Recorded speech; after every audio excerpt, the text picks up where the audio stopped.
सदियों से भारत में ये सोचा जाता रहा है कि बुढ़ापे में परिवार आपका सहारा बनेगी और जब आप रिटायर करेंगे तो बच्चे आपकी आर्थिक मदद करेंगे। लेकिन आज के दिन में परिस्थितियां बदल रही हैं और इन बदलती परिस्थितियों में हमारी ये सोच कि परिवार बुढ़ापे में सहारा बनेंगे और रिटायरमेंट के बाद बच्चे आपकी आर्थिक मदद करेंगे, ये सोच को हमें बदलना पड़ेगा। और इस सोच को बदलने के दो मुख्य कारण हैं। पहला, कि आज के दिन में परिवार की परिभाषा बदल गई है और परिवार का साइज छोटा हो गया है। और दूसरा कारण है कि रिटायरमेंट के बाद जो लाइफ स्पैन है वो काफ़ी अधिक बढ़ गई है। आज से 40-50 साल पहले ये माना जाता था कि जो आदमी रिटायर कर गया वो 10-5 सालों में उनकी मृत्यु हो गई, मृत्यु हो जाएगी। लेकिन आज के दिन में परिस्थितियाँ बदल गई हैं और इस बदलती परिस्थितियों में जो रिटायरीज की एज है वो 70-80-85 साल तक वो जीवित रहते हैं। तो निश्चित रूप से जब अधिक लंबे समय तक कोई व्यक्ति जीवित रहेगा तो उसमें खर्चे भी आएंगे और ये आर्थिक दबाव भी पड़ेगा।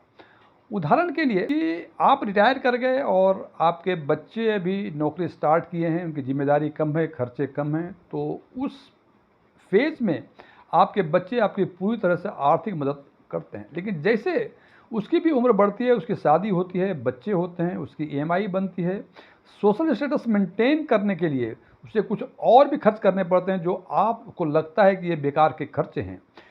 इससे होता क्या है कि अर्ली फेज में वो कंफर्टेबली जो उसकी जिम्मेदारी है वो पूरी कर रहा है, आपकी आर्थिक मदद कर रहा है, लेकिन उम्र बढ़ने के साथ जब उनके खर्चे बढ़ते हैं तो ये आर्थिक जो सहायता मिल रही थी आपको, ये उसकी मजबूरी बन जाती है, जिससे कि उस पर एक आर्थिक दबाव पड़ता है। हालांकि वो बच्चा आपका चाहता है कि वो अपनी जिम्मेदारी पूरी करे, लेकिन आर्थिक मजबूरियों के कारण ये महसूस करने लगता है कि ये अब बहुत आसान नहीं रहा। हालांकि ये सुनने में काफ़ी अटपटा और संवेदनहीन लगता है, लेकिन मेरे इस वीडियो का उद्देश्य पारिवारिक रिश्तों और बच्चों की जिम्मेदारियों पर सवाल उठाना नहीं, बल्कि ये बताना है कि आप फाइनेंशियल प्लानिंग इस तरह से करें कि जब आप रिटायर करें तो सबों से अच्छे की उम्मीद रखें, लेकिन आप हर संभावित परिस्थितियों के लिए तैयार रहें, ताकि बच्चों की आर्थिक सहायता एक विकल्प और प्यार का प्रतीक हो, आर्थिक मजबूरी नहीं। आज के वीडियो में हम चर्चा करेंगे इसी मुद्दे पर। मैं डीएम झा, आप देख रहे हैं स्टोन टैक्सपिन चैनल। सबसे पहला कारण, परिवार कमजोर नहीं बल्कि ये छोटे हो गए हैं। Family have not become weaker, they have become smaller. पहले संयुक्त परिवार हुआ करता था तो उसमें कई सारे अर्निंग मेंबर हुआ करते थे और सभी अर्निंग मेंबर के सहयोग, छोटे छोटे सहयोग से परिवार ठीक ढंग से रहा करते थे। तो उस टाइम संयुक्त परिवार जो था एक सुरक्षा जाल था। लेकिन आज के दिन में ये सुरक्षा जाल, चूंकि परिवार का साइज छोटा हो गया, ये सुरक्षा जाल खत्म हो गया है। केवल सुरक्षा जाल आपके बच्चे ही हैं आपके लिए।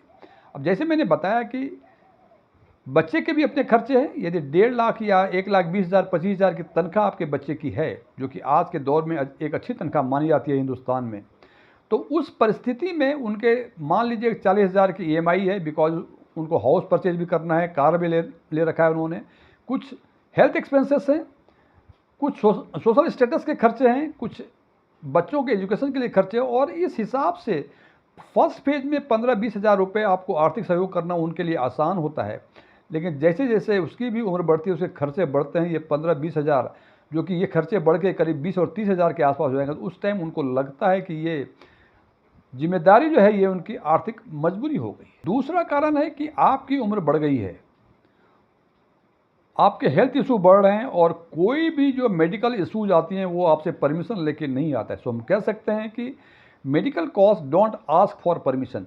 आपकी उम्र बढ़ेगी, रोज़मर्रा के खर्चे के साथ साथ आपके हेल्थ खर्चे भी बढ़ेंगे। चूँकि आपकी फाइनेंशियल प्लानिंग इस तरह से नहीं हुई है कि आपको कोई रेगुलर आमदनी है, तो निश्चित रूप से आप अपने बच्चों पर डिपेंडेंट रहेंगे। और चूँकि ये खर्चे जो आज से 10 साल पहले नहीं लग रहे थे, 10 वर्षों के बाद ये खर्चे एडिशनल बढ़ जाते हैं और उस हिसाब से आपके बच्चे के भी खर्चे बढ़ जाते हैं, लेकिन उसकी तनख्वाह उस हिसाब से उनकी नहीं बढ़ती है। तो निश्चित रूप से 10-15 सालों के बाद जब आपके हेल्थ इश्यूज आएंगे तो ये आपके बच्चे पे एक आर्थिक मजबूरी ही लेकर आएगा।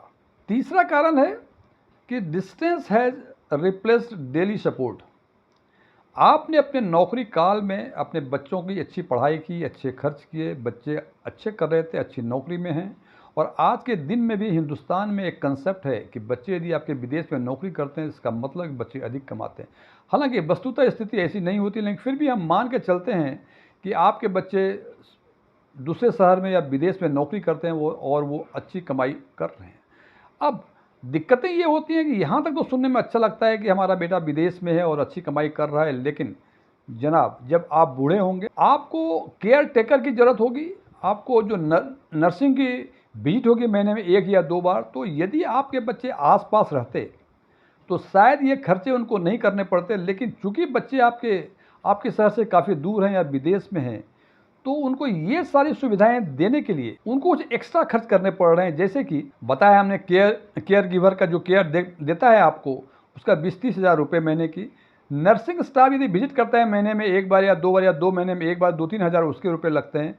बच्चे इमरजेंसी में यदि कभी आपके पास आते हैं तो उसके फ़्लाइट के खर्चे आने और जाने का कुछ अधिक पड़ते हैं।